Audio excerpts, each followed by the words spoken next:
Le rouge et le noir, chapitre 1er, une petite ville. La petite ville de Verrières peut passer pour l'une des plus jolies de la Franche-Comté.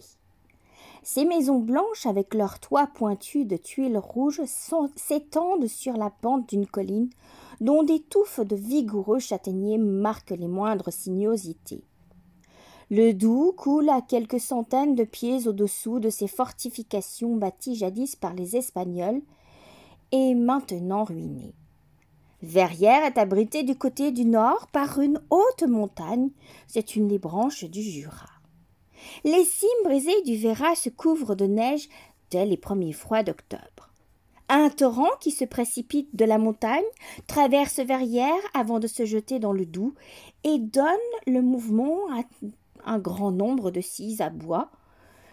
C'est une industrie fort simple qui procure un certain bien-être à la majeure partie des habitants, plus paysans que bourgeois.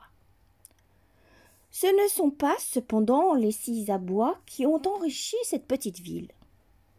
C'est à la fabrique des toiles peintes, dites de Mulhouse, que l'on doit l'aisance générale qui, depuis la chute de Napoléon, a fait rebâtir les façades de presque toutes les maisons de Verrières.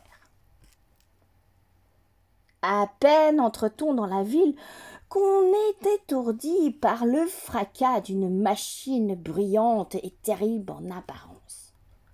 20 marteaux pesants et retombant avec un bruit qui fait trembler le pavé sont élevés par une roue que l'eau du torrent fait mouvoir.